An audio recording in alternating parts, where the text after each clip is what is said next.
I talk about the risk of being a stay-at-home mom and a trad wife, but usually I'm talking about it in terms of walking away from a bad marriage or the immediate aftermath of surviving. Now, this woman, her name is Catherine. She was a stay-at-home mom and wife for 30 years. She's talking about the financial ramifications of retirement after being a stay-at-home mom for 30 years. So she wrote this personal essay for the Huffington Post. It says, after 30 years of being a mom and wife, the Social Security Department had shocking news for me. I pulled this quote from the middle of the article. It says, I knew I would be at a disadvantage being an at-home mom all those years. My voice stopped working. I dabbed my eyes. I backhanded my nose, which was also leaking at this point, and then grabbed a Kleenex from my purse. She was doing all of this because a person at the Social Security Department was giving her the numbers, how much money she would get into retirement, and basically she's going to be living in poverty. I need women to know and understand the financial implications later on. I know most of us are living in the right now, but if you spend so much time out of the workforce making money on your own Social Security number, you could be jacking yourself up as you get into your 60s and 70s and so on.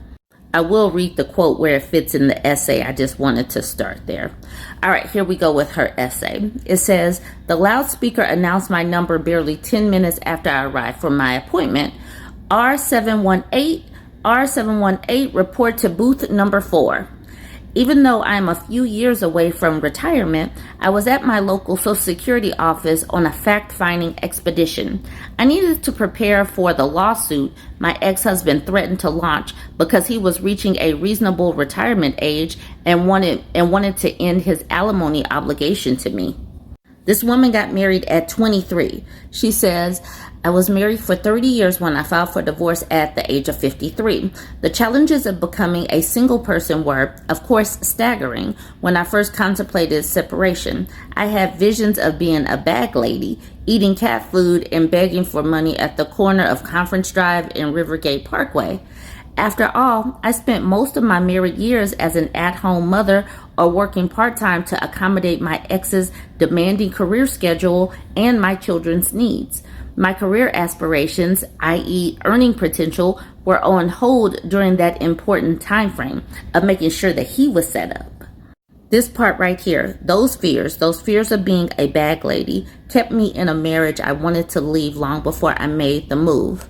We were part of what has been coined the Great Divorce Revolution, those of us in marriages of 20 years or longer who decided to pack it in.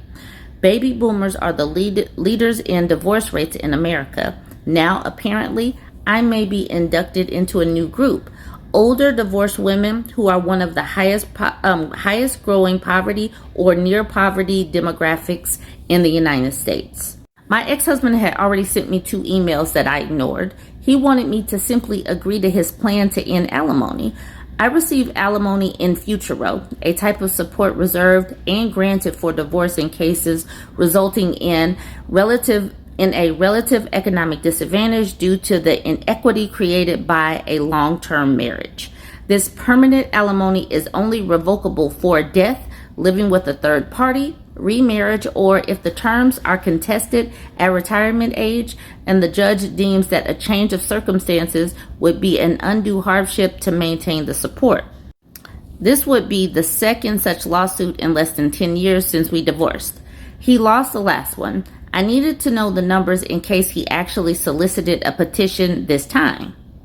A nameless, clean-cut man in a short-sleeved blue plaid shirt sat behind the desk in a plexiglass booth number 4. It was strange how these cubicles appeared similar to the phone booth partitions in a prison or some gas station cashier's booth, the kind worried about the risk of robbery, with only a slot at the bottom just big enough to slide papers under. This one, however, did not have any apparent device to aid in speaking. The irony was inescapable, with such a contrast between the stark institutional environment and the life-altering business decisions being made here across these desks. This is the money part that y'all need to hear. Ladies in your 20s or 30s, if you are thinking about coming out of the workforce. Plexiglass man spoke in hushed tones as he laid out the facts. There is no way you can catch up to your ex-husband's Social Security earned benefit. You will have to draw on his record to supplement your own primary insurance amount. It's your best bet. So let's see. Listen to these numbers, y'all. So let's see. He studied the screen. You are entitled to half of his earned credit. So we are looking at your $1,200 plus an additional $400 from his to make $1,600 a month in spousal benefits when you reach the age of 67. $1,600 a month. And she was married to this man for 30 years. And that's how much she's going to get when she turns 67. She says, what? I did the math and realized it only came to $19,200 per year. That's all? I thought I would receive the equivalent of his, I asked. Oh, that's a common misconception. If he were to die before you, God forbid, then you would be entitled to the full death benefit amount, the man responded. God forbid, I parroted back. With my multiple sclerosis and hairy cell leukemia, that is doubtful, but one could hope. The truth is, if he were patient and just paid what I consider to be earned income after all my homemaking made his life's work possible, fate might just rid him of this alimony commitment. My life expectancy is equivocal. At best. Hairy cell is an incurable blood cancer. He could appear to be the good guy, and I would at least have a fighting chance. The cost of litigation easily cancels out his financial obligation.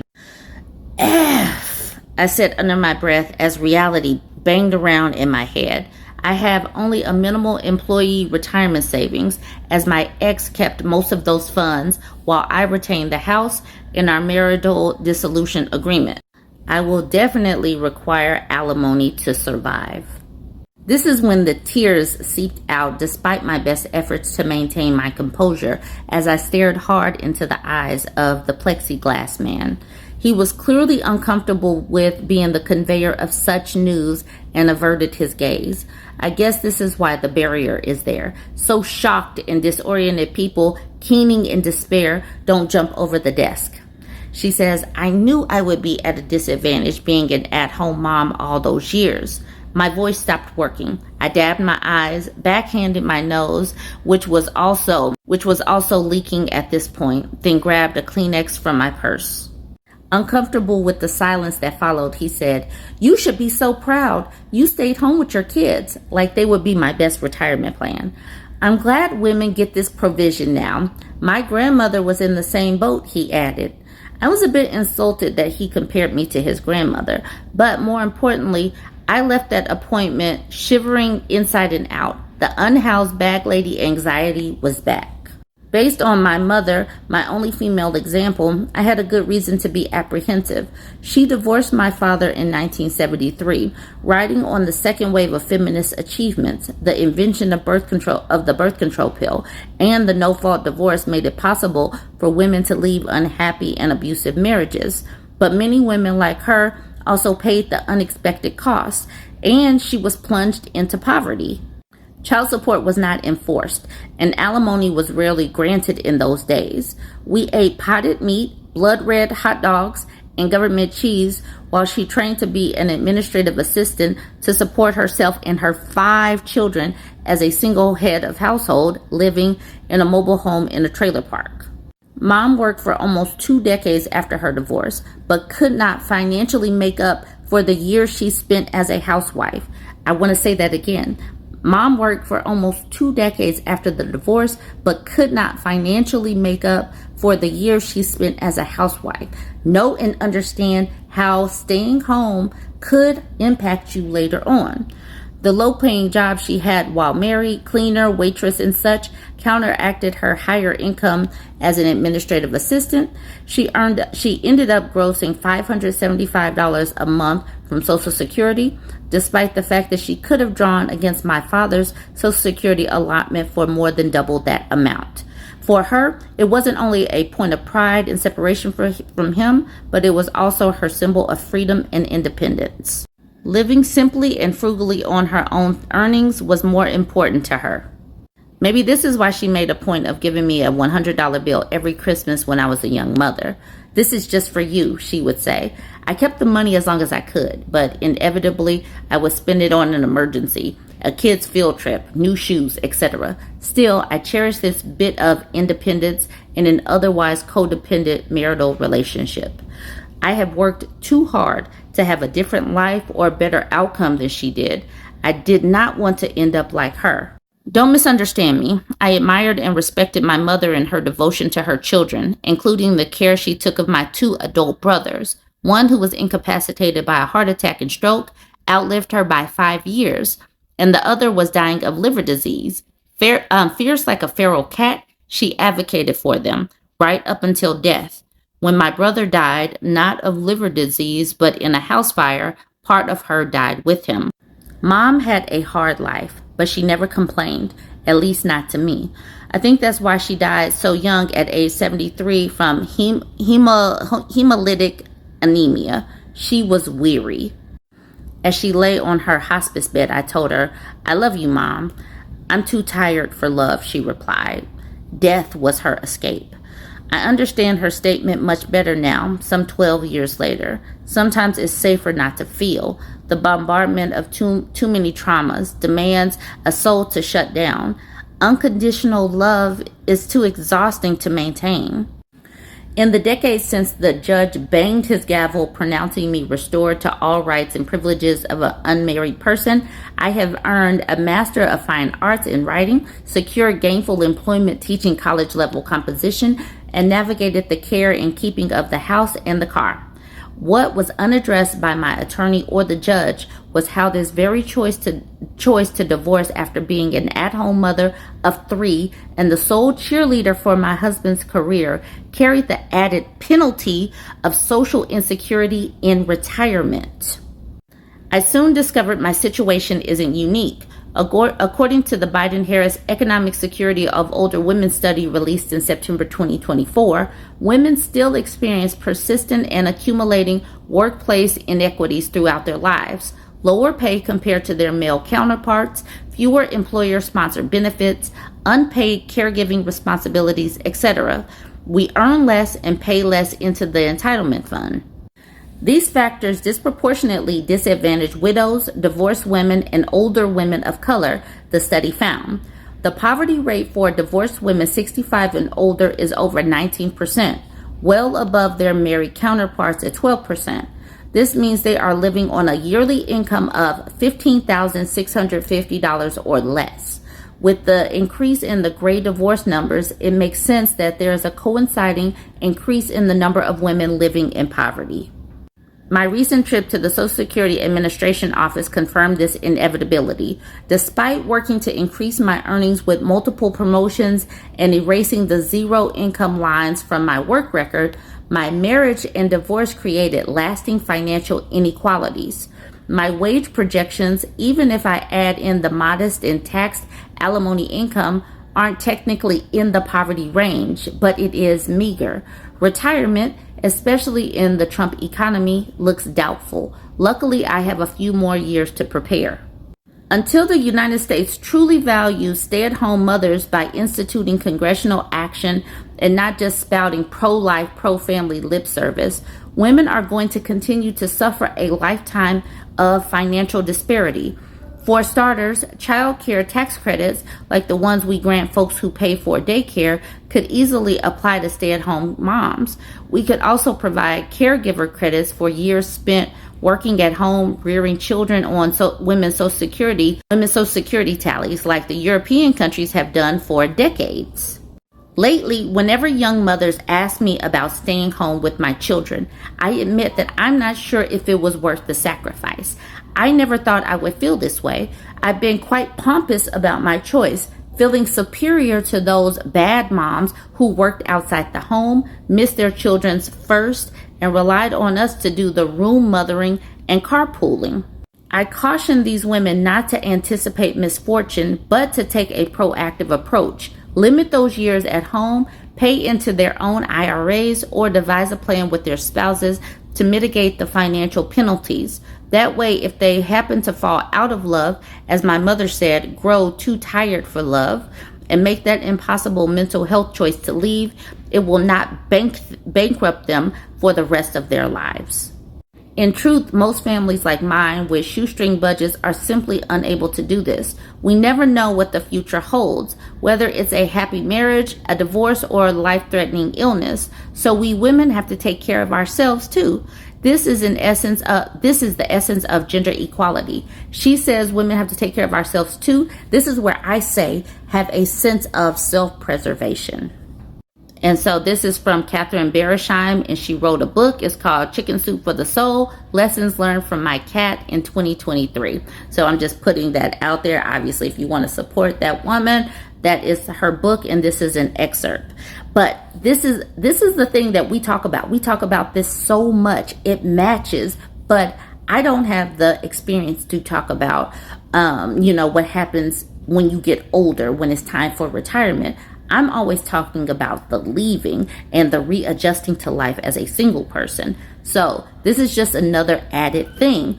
Think about, like, I do know and understand that when you work part-time, sometimes you're just canceling out the childcare, but the retirement credits, how much money you put in and is on your Social Security number, is so important, and just something else to think about. I was going to make this cartoon a standalone post, and I might just do that. But this is one of the reasons why I want women to think about themselves, pour into themselves, set up their education, set up their career. Because a lot of the time in our prime working years, we're spent propping up a husband. So this is a cartoon from a person named Volga Drawings. So this man right here says, Professor Dr. Son, you have a master's degree, a PhD, you published 3 books and set up a successful business. How do you do it? He says, I write lots of to-do lists. You see his wife is in the background cooking. He is really thinking of this to-do list. I use the Pomodoro technique where I work in 25-minute chunks. You see the wife in the background. She's doing all of the cleaning. He's there doing his Pomodoro technique. When I find one of those rare moments of peace and quiet, I use it to reflect. So he has a calm life. He can just sip his tea, but mom is sitting over here struggling. She's sweating. She got 2 kids. She's looking a mess. He looks very well rested. Wow, so you must have an amazing work ethic. And so here we have, you see the wife is propping him up. He's able to do all of this and study in all of this because she is doing the foundational work, the adult stuff, the house management at home. And he just simply says, I guess you could say that. And then the wife says, thank God for those to-do lists, right? And so that's the end of the cartoon. And I just want women to take a step back and think about this cartoon and think about that essay before this cartoon and how much further along women would be if we were pouring into ourselves, our own careers, how much money we would have for retirement, how much rest we could have if we poured into ourselves versus pouring into these dudes that could just leave and want to snatch everything back because they are the ones that went to work and it's their money, and you were just a wife appliance, and he paid for your provisions while you lived with him. Now you have a big old chunk in your work experience and your finances because you propped him up for nothing. Because they don't think that you are worthy of having any money if you leave them. So I'm just putting that out there. I know that this has gotten long, but this is just something for us to think about. Join the conversation. Continue to talk to your teenage girls. Pour into yourself. Make sure that you are setting yourself up in life right now and life in the future. Like, comment, and share. And if you're not yet following me over on YouTube, please do, especially if you are in a country outside of the United States, because once TikTok goes away, you would have to follow me on YouTube anyway. So go ahead and help me get to 100,000 subscribers on YouTube.